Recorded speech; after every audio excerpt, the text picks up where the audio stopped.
Boa noite a você que está conosco aqui, boa noite a você que está conosco acompanhando pela internet. Nosso coração arde cada vez mais o desejo pela presença de Deus.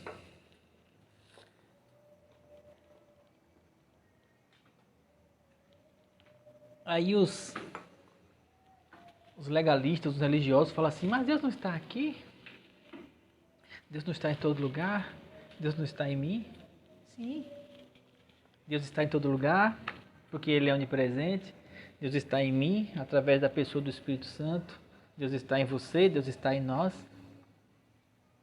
Só que existe uma outra coisa, que é você sentir a presença dEle. Desejar por Ele. Quando eu descobri que muitas vezes a gente pensando que Deus está em todo lugar e isso me basta, fosse suficiente. Quando eu descobri que isso não era mais o suficiente, que eu queria algo mais, algo que fosse mais... Não posso dizer palpável, porque palpável é algo natural, mas que fosse algo que eu pudesse sentir. Um dia eu desejei sentir a presença de Deus. Falei, eu sei que o Senhor existe, eu só quero saber, eu só quero sentir a sua presença. Aí tudo fez diferente, porque eu senti a presença dele. E aí nesse dia despertou no meu coração, na minha alma, o desejo por ele mais que todas as coisas. E eu percebi que a maioria das práticas religiosas que eu fazia, elas não conseguiam expressar quem Deus era dentro de mim. Não conseguia sentir, porque era tudo muito externo, muito formal, muito bonitinho, muito organizado. E aí eu fui pro meu quarto. Eu rasguei o meu coração diante dele. E aí ele entrou, ele saiu, ele se moveu, ele... Não tem como dizer. Não tem muitas vezes palavras dentro do natural para expressar aquilo que nós sentimos quando nós mergulhamos em Deus. Acho que uma das expressões que eu mais acho interessante é de um pastor, há muitos anos, que ele dizia assim, eu não sei se foi eu que subi ou o céu que desceu, mas em algum lugar a gente se encontrou e foi maravilhoso. É mais ou menos isso. Não tem fórmula, não tem um formato, é do seu coração, é você que sabe, é você que tem que desejar. Por isso que ele fala assim, buscar-me-eis e me achareis, quando me buscardes de todo o vosso... Não é por repetição, não é por regra, por norma, por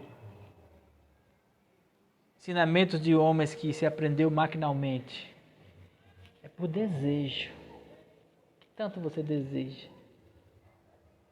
O que tanto você ama a Deus mais que todas as coisas? O que tanto você tem desejo por Ele?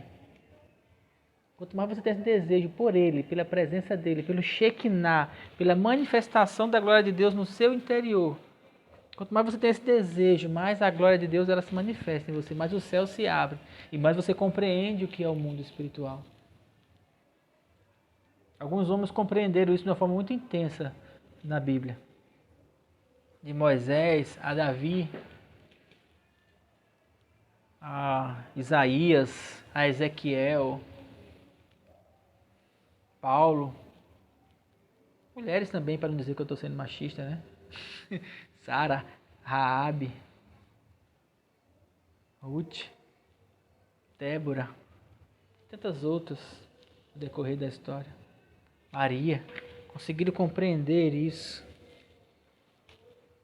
Conseguiram entender esse Deus e desejaram. E ninguém que desejou Deus com sinceridade, Deus deixou de se manifestar essa pessoa. E a única pessoa a quem Deus se manifestava plenamente, sem impedimento do pecado, em certo momento ele rejeitou isso, que foi Adão. Porque vinha o Senhor ao cair da tarde ao jardim para ter comunhão com Adão. E Adão achou que o pecado era coisa melhor. Hoje nós podemos fazer o caminho de volta. Nós podemos abandonar o pecado, escolher a presença do Senhor ao cair da tarde. Assim como Adão escolheu o contrário, nós podemos... Qual é a palavra que eu uso? Desescolher. Reverter o processo. Desescolher existe? Existe, professor? Eu acho que não, né? Mas vocês entenderam, né? Voltar. Aleluia. Aleluias.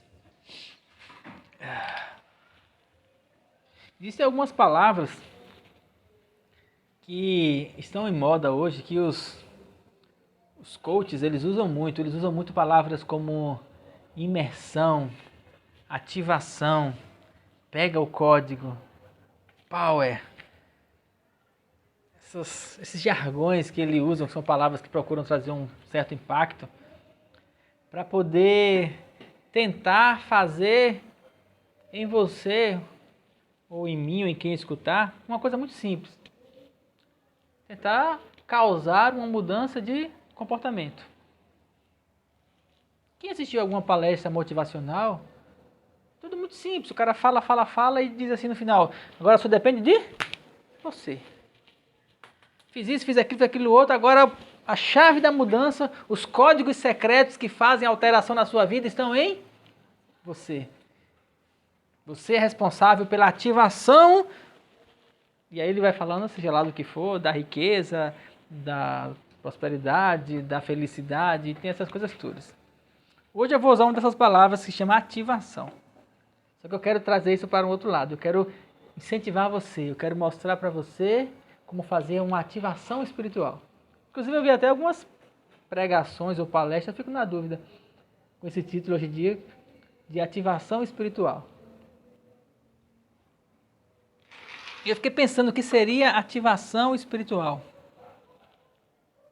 E assisti algumas dessas palestras e não achei que ele expressou-se muito bem, não. Ele estava muito mais focado em fazer com que as pessoas tivessem uma ativação na igreja, ou uma ativação na doutrina.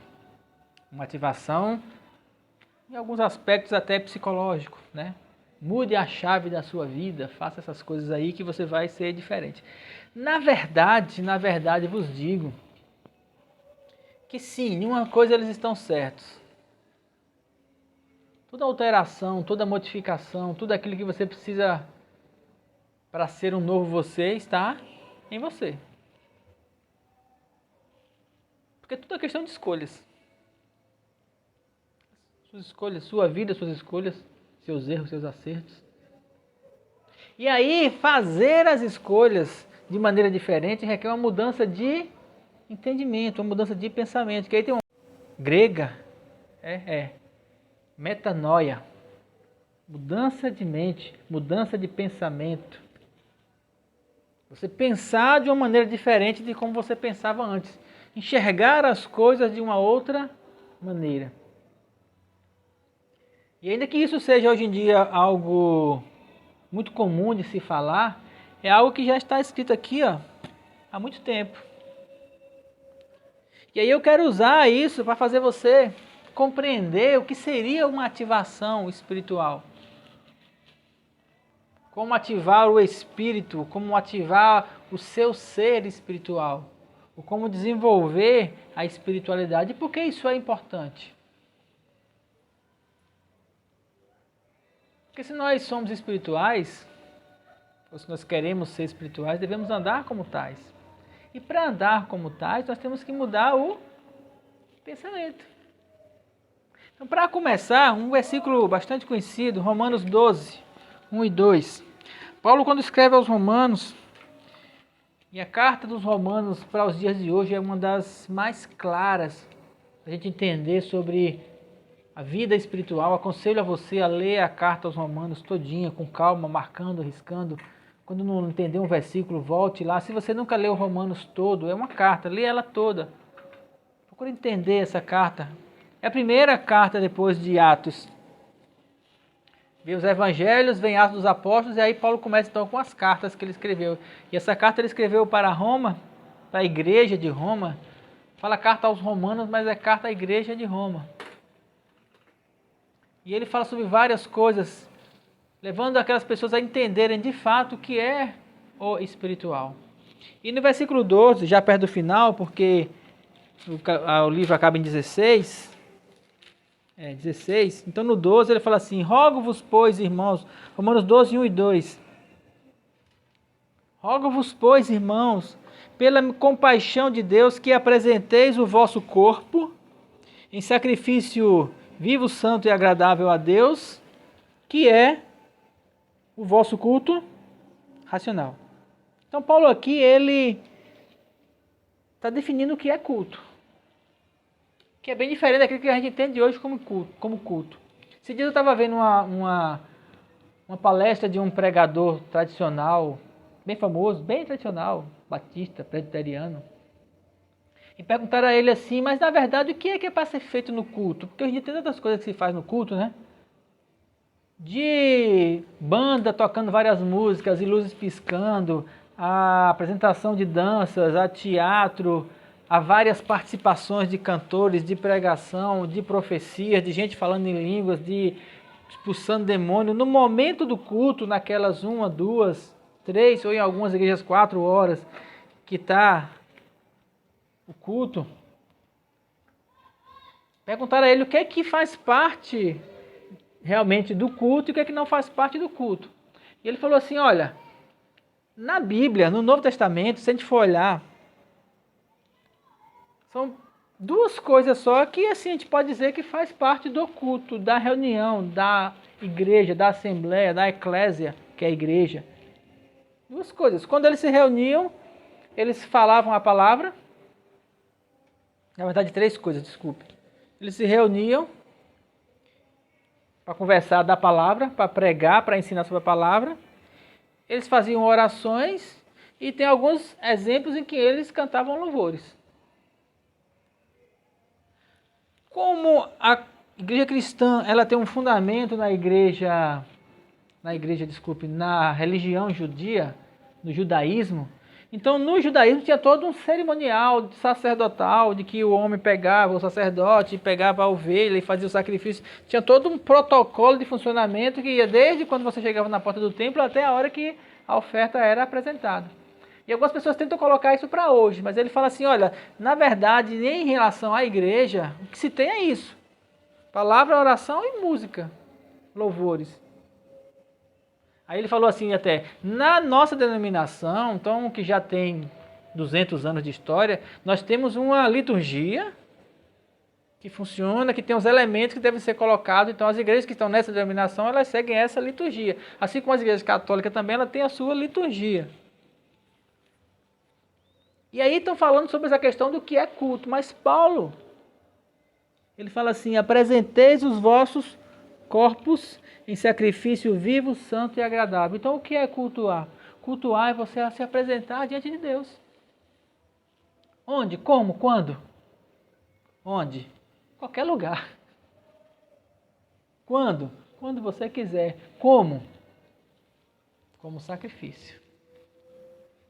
Rendição, aqui dentro, no seu coração. Ele fala assim: rogo-vos, irmãos, que você apresente o seu corpo como sacrifício vivo, santo e agradável a Deus. Porque esse é o vosso culto racional. Esse é o culto que é entendível. Você, um coração diante de Deus. Isso pode ser feito aqui? Claro. Isso pode ser feito no quarto? Com certeza. Isso pode ser feito em outra igreja?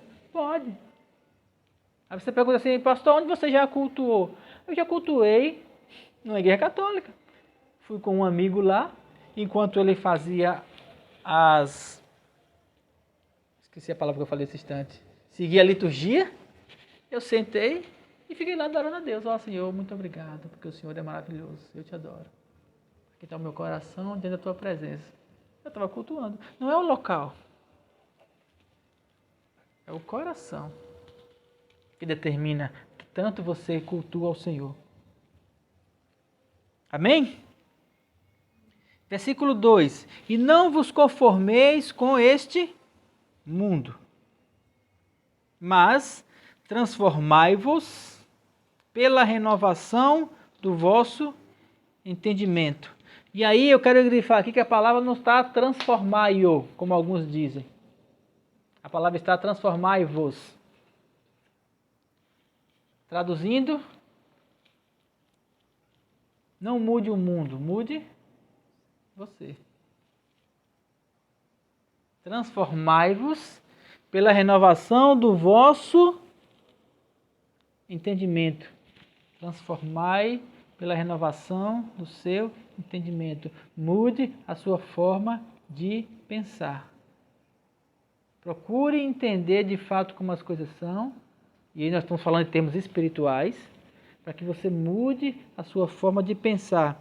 E aí, uma vez que você mudar isso, que você, depois de oferecer um sacrifício ao Senhor, você mudar a sua forma de entendimento, você vai transformai-vos, não vai se conformar com o mundo, com os entendimentos do mundo que estão na sua cabeça, você vai mudar esses entendimentos, para que então você experimente qual é a boa, agradável e perfeita vontade de Deus. Mudança de pensamento, entender de uma forma diferente, conseguir enxergar de uma outra maneira. E aí, trazendo para a ativação espiritual, é engraçado falar ativação espiritual, estou parecendo um coach. E voltando para a ativação espiritual, quando é que o espírito é ativado? A partir do momento que você aceita Jesus no seu coração como seu único Salvador, que você entrega a Ele, que você confessa com a sua boca: eu aceito Jesus como meu Senhor, Salvador, te entrego o meu corpo, a minha alma, o meu espírito. A partir desse momento, o Espírito ele é ativado dentro de você. O Espírito Santo ele recria o seu espírito. Você nasce de novo. Nesse momento. Isso acontece quando? Onde? Isso acontece na hora que você entende, aí vamos voltar a falar de pensamento, que você nasceu de Deus. Que Jesus disse isso para Nicodemos: quem é nascido da carne é carne, quem é nascido do Espírito é Espírito. Entenda, quando Deus fez o homem ser vivente, alma vivente. E Deus criou Adão do pó da terra, e Adão veio a ser alma vivente. E soprou Deus em Adão o fôlego de vida. Quando Deus fez Adão, alma vivente, Deus fez Adão como um ser vivente, como um animal. Primeiro. Depois Deus soprou nele o fôlego de vida. Quando eu falo Deus soprou, Deus respira? No céu tem oxigênio? Não tem matéria lá. Então se Deus não respira, como é que ele soprou? O que isso quer dizer para nós então? Quer dizer que Deus tirou do espírito dele como uma centelha, como algo dele próprio, como uma semente, e colocou dentro de Adão. E Adão então passou a ser um ser espiritual. Acontece a mesma coisa. De Deus, do céu, aquela parte, aquela centelha que é o espírito, vem e entra dentro de nós, e nós então passamos a ser um ser espiritual. A partir desse momento você é um ser espiritual. A partir desse momento você é filho de Deus. A partir desse momento você já pode andar em tudo aquilo que Jesus permitiu que você andasse. Porque foi Jesus que conquistou isso para nós, quando ele morreu na cruz. Essa possibilidade de sermos filhos de Deus. Antes de Jesus morrer na cruz, não havia nenhum filho de Deus. Ele abriu a porta para que todos fôssemos filhos de Deus. Porque a Bíblia diz que Jesus ele foi o primogênito de muitos irmãos. O que é primogênito? Primogênito é primeiro filho. Antes de ser o primogênito, ele era outra coisa, ele era unigênito. O que é unigênito? Única geração. Então, antes dele morrer na cruz, só tinha um filho de Deus, que era ele. E aí, quando ele morreu naquela cruz, ele ganhou irmãos, nós. O mesmo sangue, o sangue dele, com a mesma herança, a herança do céu, com o mesmo poder, o poder do Espírito Santo, com tudo que Jesus tem. Tudo. Nada diferente de Jesus. Mas nós pecamos. Só que os nossos pecados, eles são todos lavados no sangue dele. Porque o sangue dele nos torna brancos mais que a neve. Quando eu consigo entender isso, eu consigo entender que eu sou um ser espiritual. E se eu sou um ser espiritual, eu preciso pensar como um ser espiritual. E o que é pensar como ser espiritual? É andar segundo aquilo que a palavra diz. Por quê? Porque aquilo que a palavra diz, ela diz daquilo que é espiritual. E aí, nesse momento, eu coloco na sua cabeça duas formas de pensar. Uma forma de pensar que é a forma natural e outra forma de pensar que é a forma espiritual. E você tem, a partir de então, uma escolha. Como é que eu vou andar? Se eu sou espiritual, por que eu ando no natural? Exemplo, se eu sei que Deus tem todo o cuidado da minha vida e eu tenho um lugar garantido no céu e a vida eterna já é minha, por que eu ando ansioso com as coisas da vida? Que independente do que aconteça aqui, o céu já me é garantido. Por que eu tenho medo de morrer se eu já morri com Cristo e já vou para o céu? Então o medo de morrer é um pensamento natural. A certeza da salvação é um pensamento espiritual. Precisamos aprender a ativar em nós cada vez mais aquilo que nós somos de fato. Nós somos espirituais. Continue. Abra sua Bíblia em 1 Coríntios. Só passar algumas páginas. 1 Coríntios 2. Paulo continua aqui falando sobre essa questão. E quando Paulo escreveu para os Coríntios, Coríntios 2, 1 Coríntios 2, a partir do versículo 4. E isso nós vamos destrinchar um pouquinho mais.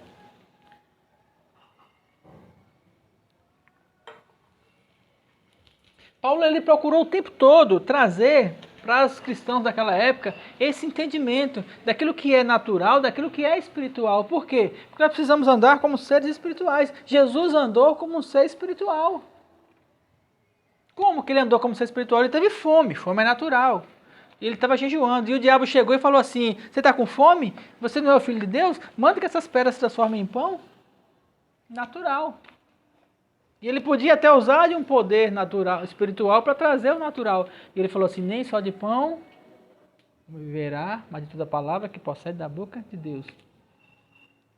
Em outra circunstância, Jesus estava... Onde foi? Se eu não me engano, foi conversando com a mulher samaritana. Chegaram para ele e falaram assim, mestre, come. A minha comida consiste em fazer a vontade do meu Pai. Eu como depois. Agora eu preciso fazer o que eu tenho que fazer no espiritual. Jesus o tempo todo ele separava, mesmo andando como um homem natural, pisando na terra, mas os procedimentos dele e a palavra dele eram sempre dentro do espiritual, porque ele sempre procurava seguir o Espírito Santo. Por isso que a coisa que Jesus mais fazia na terra, enquanto ele andou aqui, naquele registro de 3 anos, dos 30 aos 33, qual era a coisa que ele mais fazia? Curava? Pregava? Orava. O que a gente mais vê é falando assim, Jesus separando-se da multidão e orar. E Jesus trazendo consigo Pedro, Tiago e João, ia orar. E Jesus saindo, ocultando-se de todos, ia para um lugar a sós e ali orava. Por quê? Porque ele estava o tempo todo preocupado em ativar nele. Jesus precisava ativar o espiritual nele? Sim. Porque ele nasceu natural, ele nasceu homem, como todos nós. E o versículo fala assim, e crescia Jesus em sabedoria, estatura e graça diante de Deus e dos homens. Ele crescia. Ele se desenvolvia. Jesus aprendeu a ler, aprendeu a falar, aprendeu a caminhar, aprendeu a fazer tudo como nós fazemos, e ele aprendeu a escutar Deus. Ele aprendeu a escutar Deus. E Deus foi falando com ele, ele foi caminhando, e aí foi revelado, em certo momento, na mente dele, eu creio que depois quando ele foi até João Batista, foi revelado na mente dele quem ele era de fato e o que ele teria que fazer. E ele, como filho de Deus, ainda primogênito, caminhou sabendo o que ele tinha que fazer. Ele falou o tempo todo para Pedro, olha, eu vou morrer. Falou para os discípulos, olha, eu vou ser sacrificado. Olha, esse templo aqui, ó, de Salomão, eu vou derrubar ele, em 3 dias eu vou reerguer. E as pessoas falam assim, mas o templo está lá destruído até hoje. E, pois é, aquele foi destruído, mas o novo templo foi erguido dentro dos corações. Para que o ato espiritual seja ativado. E as pessoas hoje querem voltar para os templos de paredes, quando a plenitude de Deus está em nós. Paulo, 2 Coríntios 4.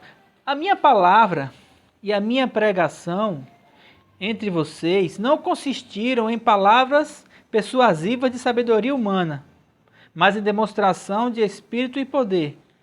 Paulo falou assim, eu não estou aqui para debater com vocês e mostrar que eu sou mais esperto do que vocês. Eu não sou mais esperto. Só quero que vocês entendam o que é espiritual. Então, no meio de vocês, eu não vim aqui com palavras persuasivas de sabedoria humana. Palavras persuasivas de sabedoria humana, os treinadores usam. Para poder persuadir você a mudar de vida. Paulo falou assim, eu não vim aqui trazer para vocês palavras persuasivas de sabedoria humana. Eu quero que vocês entendam quem é Deus e o que é a palavra e quem é o Espírito Santo. Porque uma vez que você entender isso, você vai andar como um ser espiritual. É preciso que você mude a sua forma de pensar. Para que a vossa fé não se apoiasse em sabedoria dos homens, mas no poder de Deus.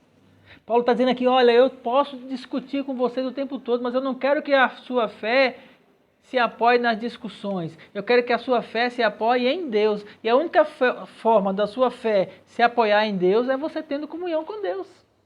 Eu não quero que a sua fé se apoie em mim. Porque a minha fé está em Deus. Eu quero abrir o caminho para que você ande em Deus. Para que você desenvolva comunhão com Deus, para que a sua fé se apoie nele. E aí ele fala assim, todavia, nós falamos sabedoria entre os perfeitos, não porém a sabedoria deste mundo, nem dos príncipes deste mundo, que se aniquilam, mas falamos a sabedoria de Deus, oculta em mistérios, a qual Deus ordenou antes dos séculos para a nossa glória. Nós falamos coisas de sabedoria? Claro que nós falamos, mas não sabedoria do mundo. Nós falamos sabedoria daquilo que nós escutamos de Deus, coisas que estão ocultas desde antes da fundação do mundo, mas que o Espírito Santo revela no nosso coração e nós passamos para vocês. E todas elas são por fé. Você pode achar maravilhosa uma revelação de Deus, mas você pode ter a mesma revelação, desde que você busque a comunhão com o Espírito Santo. Porque Deus não faz acepção de pessoas. Deus não tem filho predileto. Ele quer revelar a mesma coisa a todos. Sabedoria essa a qual nenhum dos príncipes deste mundo conheceu. Porque se a conhecessem, nunca crucificariam ao Senhor da glória. Quando ele se refere a príncipes do mundo, ele se refere àqueles que tinham conhecimento, sabedoria.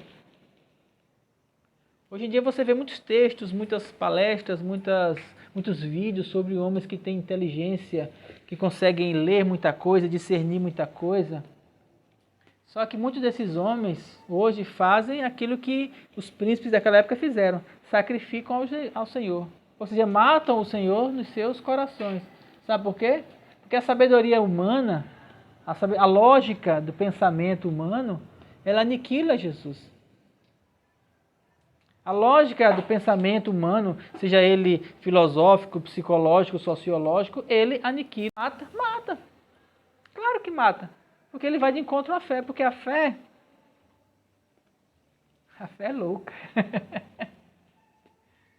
Será que é mesmo? Versículo 9. Mas como está escrito, as coisas que o olho não viu, e o ouvido não ouviu, e não subiram ao coração do homem, são as que Deus preparou para aqueles que o amam. Você ama o Senhor? Vou esperar um amém mais forte. Você ama o Senhor? Amém. Então, se você ama o Senhor, as coisas que o olho não viu, as coisas que o seu ouvido não ouviu e que nem sequer subiu ou chegaram ao coração de um homem, são as que Deus preparou para você. Algumas pessoas lêem esse versículo e cortam a última parte. Eu já vi gente dizer assim, porque Deus preparou para você coisas que o olho não viu e que o ouvido não ouviu. Coisas que jamais subiu ao coração do homem, Deus preparou para você. Aí esquece de fazer aquela perguntinha. Você ama a Deus? Porque não adianta ter revelação sobre essas coisas se você não tem o amor de Deus no seu coração, se você não ama Ele mais que todas as coisas. Mas Deus nos revelou pelo seu Espírito, porque o Espírito penetra todas as coisas, até mesmo as profundezas de Deus. Porque qual dos homens sabe as coisas do homem, senão o Espírito do homem que nele está? Assim também ninguém sabe as coisas de Deus, senão o Espírito de Deus. Vou explicar isso aqui. Eu explico esse versículo para você com uma pergunta. Qual é a pessoa que mais conhece você? Você mesmo. Alguém conhece você mais do que você? Não. Moro com a pastora Glenda, moramos na mesma casa há 24 anos. Ela sabe tudo a meu respeito, eu sei tudo a respeito dela. Não. As coisas que estão aqui dentro, por mais que a gente rasgue o coração para as pessoas que nós amamos, mas sempre tem coisas em nós que são nossas. Então ninguém me conhece. Eu, em algum momento, posso fazer alguma escolha que vai surpreender ela. Ela vai pensar, por que ele fez isso? Crise da meia idade. Tá ficando velho. Imaginei que ele fosse fazer isso. Nunca que ele usou um sapato dessa cor, agora vai usar, por quê? Aí as razões, isso é hipotético. As razões dessas escolhas estão aonde? Estão dentro de mim. E aí Paulo pergunta assim, quem conhece o espírito do homem, senão o próprio homem que nele está? Quem conhece o espírito de Deus, senão o próprio Deus? Aí eu pergunto uma coisa a você hoje. O Espírito de Deus está aonde? Onde está o Espírito de Deus? Está em nós. O Espírito de Deus está em nós, junto com o nosso Espírito, habitando no mesmo lugar, porque nós nascemos de Deus de novo. Se o Espírito de Deus está em mim, e aí ele continua dizendo aqui, mas nós não recebemos o Espírito do mundo, mas recebemos o Espírito que provém de Deus, o Espírito Santo, o próprio Espírito de Deus, que conhece Deus melhor do que ninguém, ele veio habitar dentro de nós, para que pudéssemos conhecer o que nos é dado gratuitamente por Deus. O Espírito Santo veio da parte de Deus para dentro de nós, para trazer a mente de Deus para nós.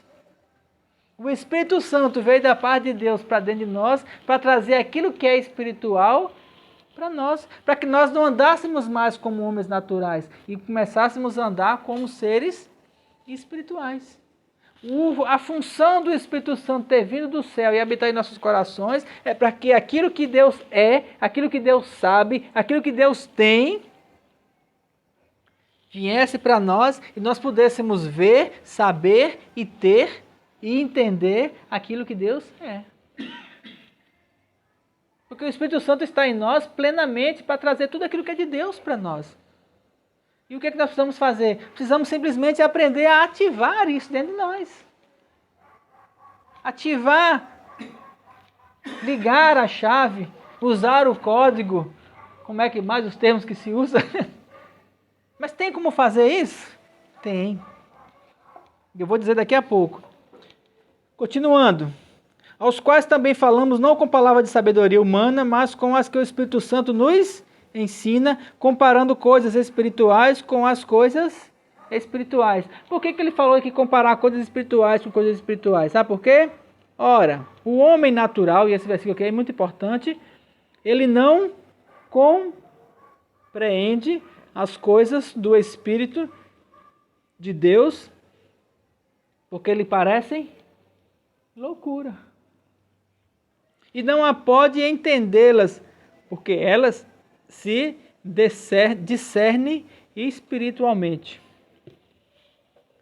Dois mundos muito distintos. Um é o mundo natural e o outro é o mundo espiritual. Leis diferentes regem os dois mundos. Paulo escreve em Romanos, porque a lei do Espírito de vida nos livrou da lei do pecado e da morte.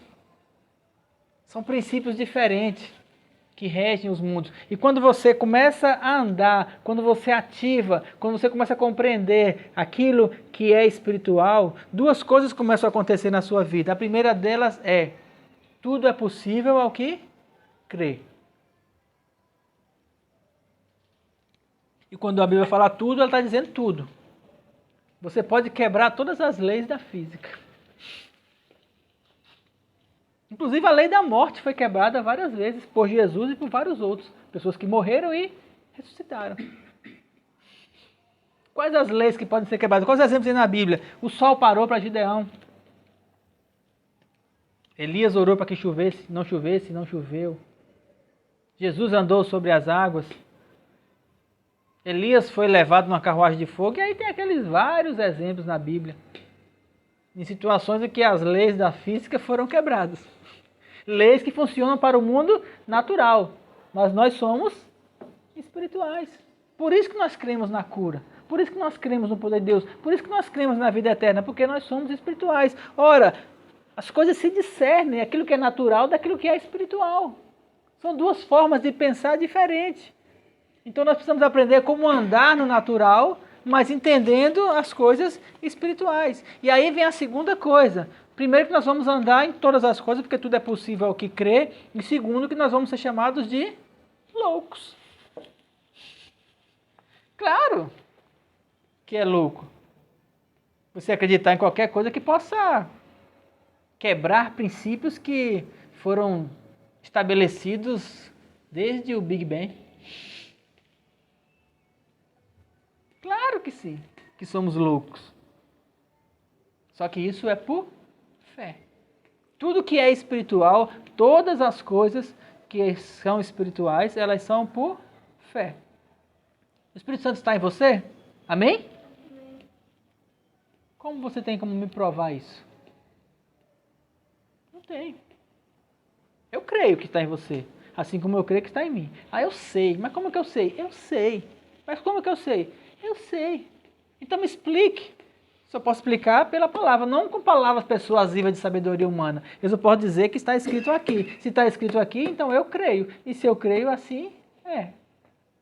Porque eu não ando por vistas, eu ando por fé, pela palavra. E aí uma vez que eu creio, aí o Espírito Santo começa a clarear a minha mente cada vez mais para as coisas espirituais. E aí eu creio na cura, eu creio na transformação, eu creio que existem demônios que estejam rondando aqui. Eu começo a crer nessas coisas. Eu posso até ver, como já vi algumas vezes. Alguns psiquiatras podem me chamar de esquizofrênico. Seria esse que vai querer me dar um comprimidinho para poder eu não ver mais. Mas eu creio que eu não vejo ou não vi por conta disso. São duas formas de pensar diferentes. Você pode ser chamado de louco por acreditar em coisas espirituais? Claro que sim. Por quem? Pelos naturais. Por quê? Porque o homem natural não compreende as coisas do Espírito de Deus porque lhe parecem loucura. E não pode entendê-las porque elas se discernem espiritualmente. Mas o que é espiritual discerne bem tudo. O que é discernir? Discernir é dissecar, é separar, é colocar uma coisa aqui e outra coisa aqui. Eu ando como uma pessoa natural? Sim. No entanto, eu sou uma pessoa espiritual. Eu ando nessa terra, eu como, me alimento, eu tomo banho, eu faço as coisas que tenho que fazer? Sim. Mas eu sei quem eu sou de verdade.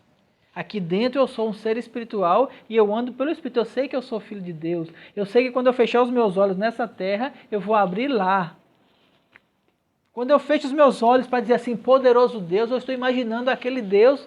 Imaginando? Não, eu estou vendo. Eu estou sentindo a presença dele em mim. Eu sinto, eu escuto, eu sei quem ele é. Ele fala comigo. Deus fala comigo. Deus fala comigo. E aí um psiquiatra, psicólogo vai chegar e vai dizer assim, você está louco. Um psiquiatra, um psicólogo não cristão. Só que eu consigo discernir em mim aquilo que é espiritual daquilo que é natural. Eu sei que não é uma esquizofrenia, eu sei que é ele. Para outra pessoa natural pode achar que não seja. É como você discernir o Espírito Santo falando de você, uma manifestação no seu corpo. Seja lá o que for, você cair, ou você tremer, ou você sentir algo que o Espírito Santo está falando dentro de você. Eu já senti muitas dessas manifestações. E eu sei que era o Espírito Santo. E eu consigo discernir em mim, e já discerni algumas vezes, coisas que foram geradas pelo Espírito e coisas que foram geradas pela minha alma. Por que eu consigo discernir isso? Porque o que é espiritual discerne bem todas as coisas. E ele por ninguém é discernido. Por quê? Porque ninguém vai entender as coisas dentro de você, senão você mesmo. São coisas dentro de você. Porque quem conheceu a mente do Senhor para que possa instruí-lo? E Paulo termina esse texto dizendo: mas nós temos a mente de Cristo. Você quer ativar a mente de Cristo em você? Mais? Sim ou não? Você quer ativar? Como ativar? A única forma de ativar a vida espiritual são com práticas espirituais. A única forma de ativar o natural são com práticas naturais. A única forma de eu ficar musculoso, saradão, é fazendo exercícios físicos. Musculação, crossfit, ou qualquer um desses. Se eu me exercitar bastante, eu não faço isso porque eu sou da classe dos mais sossegados em relação a atividades físicas. Uma caminhada tá bom. Mas se eu me exercitar, e aí eu entrar na academia 3 vezes por semana e comer muita proteína, e aí quando chegar na live do ano que vem eu vou estar apertado aqui. Eu vou estar pregando assim. Vou ter que estar o tempo todo pegando a Bíblia e falando assim, porque a palavra... Porque se eu exercitar o meu físico, eu vou ficar com o físico fortalecido. Se eu exercitar o espiritual, eu vou ficar com o espiritual fortalecido. E tem um versículo que Paulo fala assim, que o exercício físico para pouco é proveitoso, mas a prática espiritual é proveitosa para tudo. Por quê? Porque ela revela o Espírito em nós. Práticas espirituais fazem com que a sua mente se abra para aquilo que é espiritual. E isso faz toda a diferença.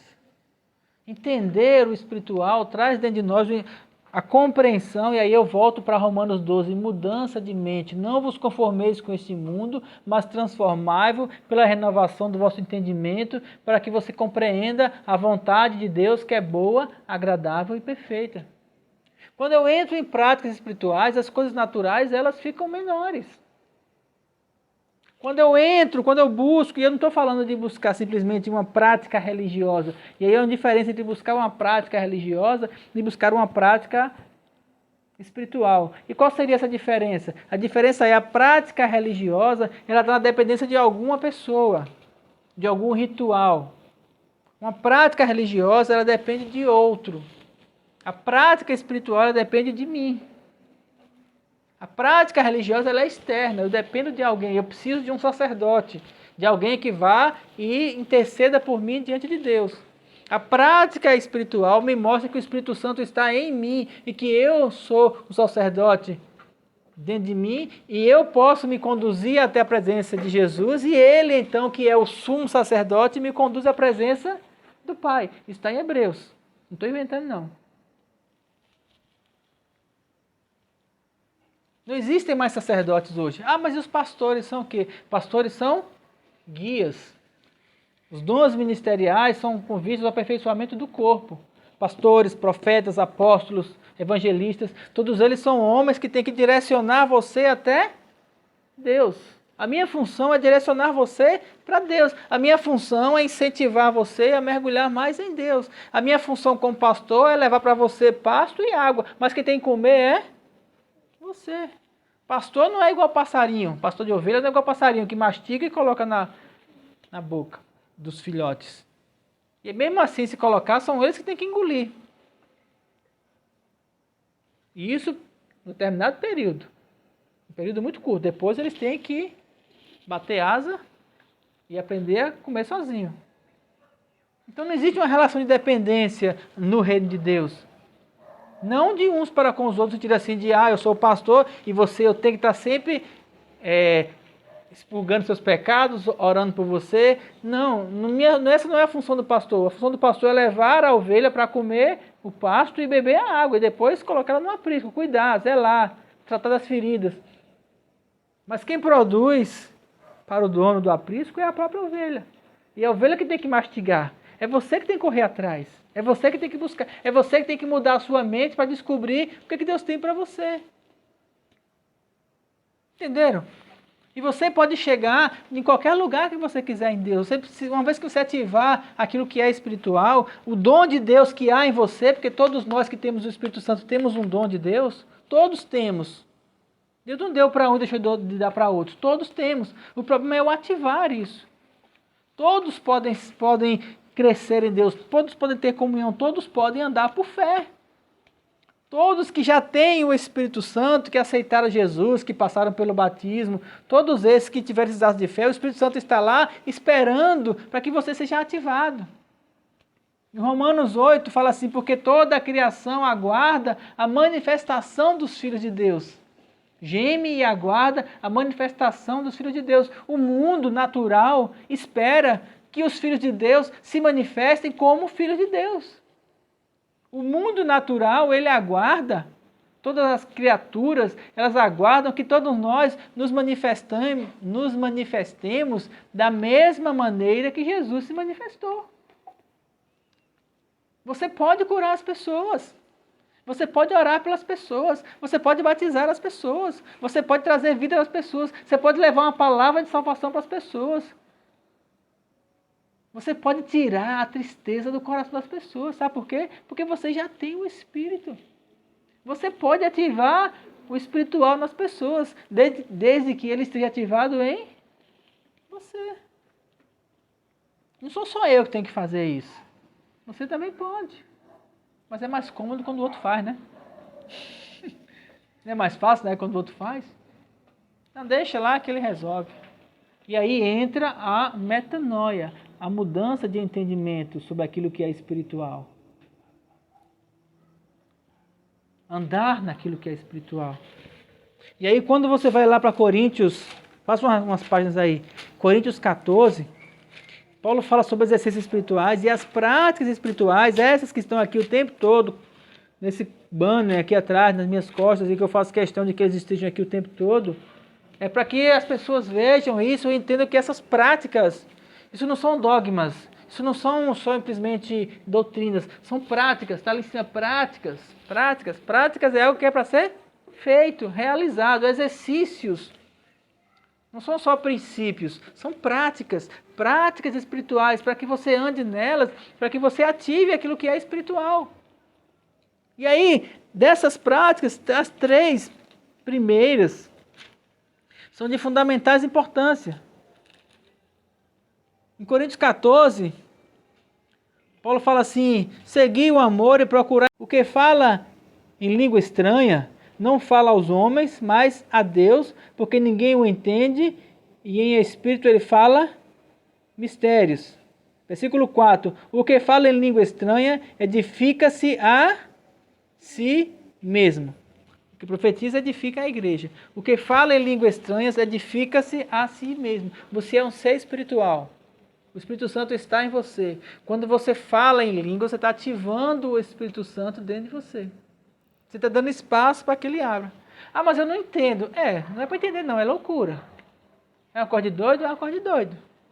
Para quem está de fora, mas para nós que estamos de cá, é um ato de fé? É um ato de fé. Porque tudo que diz respeito ao Espírito é por fé. Se eu estou falando para você e você acreditar, e você praticar, aí você vai ver o resultado. Na verdade é bem desse jeito que os coaches fazem, né? Olha, é o seguinte, estou dizendo para você que se você fizer isso, sua vida vai mudar. A questão é que a grande maioria não fazem.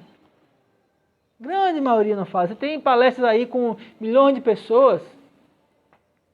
Daqueles milhões, as pessoas vão até determinado ponto, porque elas não acreditam que vai dar certo. Então não fazem. Eu poderia acreditar em qualquer coisa, eu poderia fazer qualquer coisa nesse mundo. Só que eu preferi buscar as coisas do outro mundo. Eu sei que eu poderia fazer qualquer coisa nesse planeta. Só que eu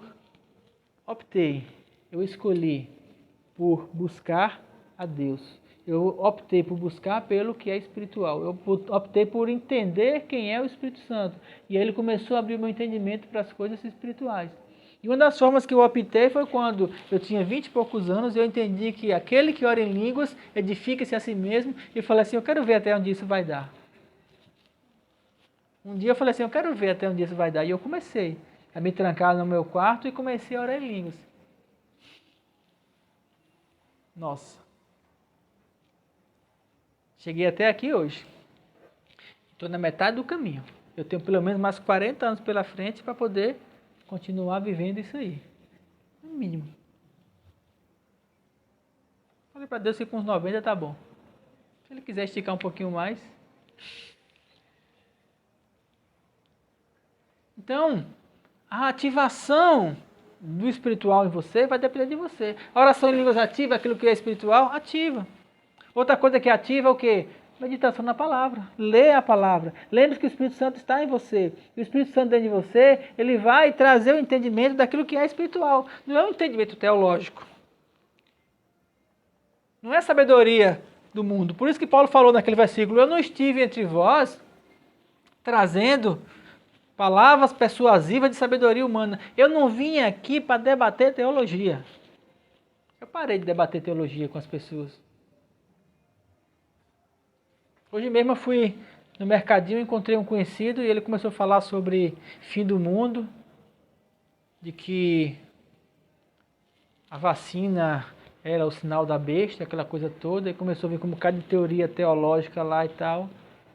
E eu falei para ele assim, não, irmão, eu não acredito nisso não. Ah, mas tá na Bíblia. Eu falei assim, não tá não.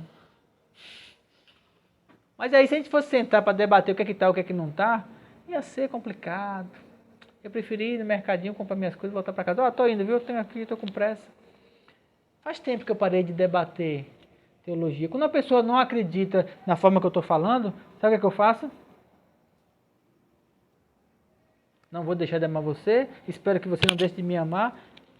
E aí quem está certo e quem está errado, quando chegar no céu a gente descobre, né? Não adianta ficar debatendo quem é o mais inteligente ou palavras persuasivas de sabedoria humana. Qual é a conversa então que me agrada hoje? Sabe qual é a conversa que me agrada? Quando as pessoas falam de comunhão com Deus. Então, independente de religião, independente de se a pessoa é tradicional ou pentecostal, quando eu converso com as pessoas, eu falo assim, olha, eu gosto de ter comunhão com Deus. E quando eu sei que uma pessoa tem comunhão com Deus, a conversa afina. Paz, é maravilhoso, experiências com Deus. Porque não tem como ser diferente. E eu tenho conhecido pessoas que eu converso com elas, sempre tenho conhecido pessoas assim, ultimamente, que eu converso com elas e é como se eu conhecesse há muitos anos atrás. Sabe, você conversa assim e fala assim, rapaz, é como se a gente se conhecesse, faz tanto tempo, há uma afinidade de entendimento, por quê? E até um pastor chegou para mim uma vez e falou assim, pastor, eu estou lembrando de você, apesar de eu nunca ter visto ele. Ele falou assim, eu acho que em algum momento lá, quando eu estava na sala do trono, diante de Deus, você estava do meu lado. Acho que a gente orou junto, você aqui e eu lá, e a gente se encontrou lá, porque não tem como a gente não ter tido essa comunhão junto, não tem como a gente não ser tão parecido na mesma linguagem, na forma de pensar, não tem como. Sem se conhecer, de pessoas tão diferentes, de culturas diferentes, de lugares diferentes, mas a gente fala, sei lá, as mesmas experiências, o mesmo... Eu falei, é porque a gente ama a Deus do mesmo jeito. Ele falou, é isso. A gente consegue comparar coisas espirituais com coisas espirituais. A gente consegue discernir as coisas. E isso é maravilhoso quando você começa a entender aquilo que é espiritual, a vida espiritual. Por isso que o meu incentivo hoje, eu quero dizer a você que você pode mudar a chave, você pode usar o código, você pode... Como é os termos? Será que eu esqueço? Você pode ativar o espiritual em você. Pode, deve, se você quiser. E a forma de fazer isso é práticas espirituais. Oração em línguas. Ativa o espiritual, não é orar para os outros verem, é você, na sua casa, no seu quarto, sozinho. Ou canta, rabalaba, chora, namanaia, sora, orando em línguas. Ah, mas eu não senti nada. Quando você entende o que é espiritual e o que é natural, você entende que o sentir é no natural. Mas que as palavras em línguas, a oração em línguas, ela é espiritual. Então não precisa sentir nada. E aí você começa então a orar em línguas e o céu se abre para você. E aí você vai para a palavra, meditando, lendo. Leia Romanos. leia Coríntios, leia os evangelhos, leia o evangelho de João, vá tentando descobrir você no seu coração. Você não vai fazer uma nova teologia, nem criar uma nova religião. Simplesmente a verdade de Deus ela vai se mostrar para você. Ah, mas está difícil, eu não consigo entender. O pecado tem dominado sobre a minha carne. Aí entra no jejum. Jejua. Foi a primeira coisa que Jesus fez quando começou o ministério dele. Foi batizado e foi jejuar, 40 dias e 40 noites. Por isso que é necessário. Jesus. Por quê? Porque Jesus precisava ativar o espiritual nele. Por isso que a primeira coisa que ele fez depois de ser batizado foi guiado pelo Espírito para o deserto, onde jejuou 40 dias e 40 noites. E ele entendia da palavra, claro. Com 12 anos ele já discursava com os doutores da lei. E falava assim, de onde vem essa sabedoria? Esse menino sabe muita coisa, com 12 anos. Tão esperto, né, ele? Jesus falou assim, o pai tem me ensinado essas coisas. Ele fala que Deus é o pai dele, né? E depois ele veio fazer isso. E Jesus, então, Jesus orou em línguas? É uma incógnita. Não tem nenhuma referência sobre isso. Ele tinha o Espírito, porque ele não tinha pecado. Então ele tinha o Espírito Santo. Uma vez que nós recebemos dele a remissão dos nossos pecados, só que nós ainda praticamos alguns pecados, a oração em línguas ela vem para poder nos ajudar a ativar essa purificação, a renovação, a vida de Deus em nós. Nesse sentido, Jesus ele tinha uma outra função, ele tinha um outro propósito.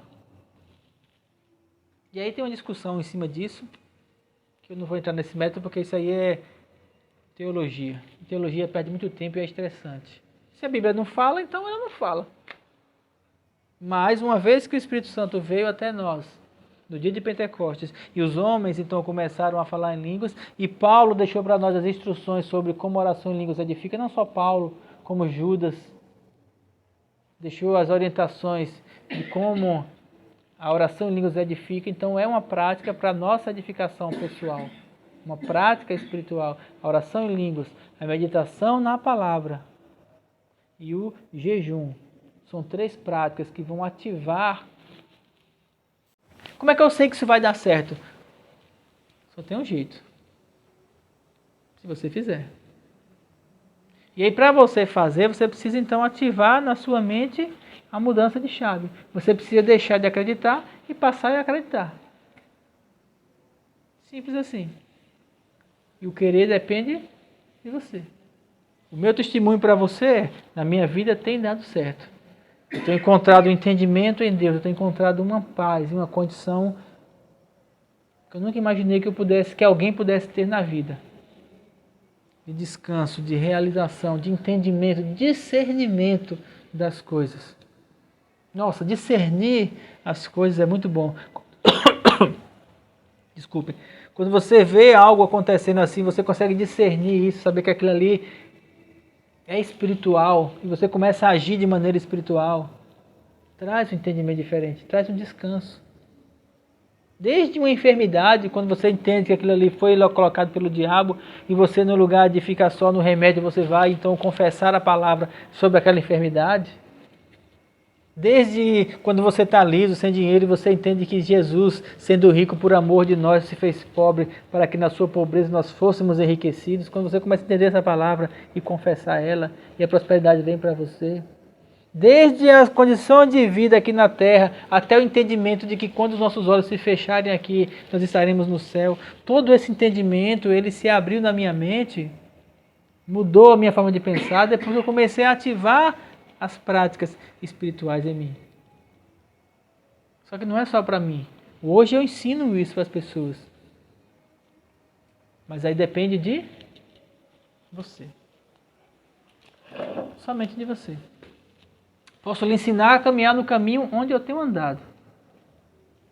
Posso lhe ensinar a mergulhar em experiências em Deus e em experiências de fé. De forma assim, em que para os outros pode parecer loucura. Ou é loucura para o natural. Mas para mim é poder de Deus. Um poder que está disponível para você também. Amém? Vamos orar? Vamos ficar em pé porque eu cansei de ficar sentado. Se você quiser ficar em pé, fica à vontade. Não como um ato religioso, mas para esticar as pernas mesmo. Pai, nós te agradecemos por tua graça em nossas vidas. Te agradecemos por teu amor infinito e pelo Espírito Santo que em nós habita.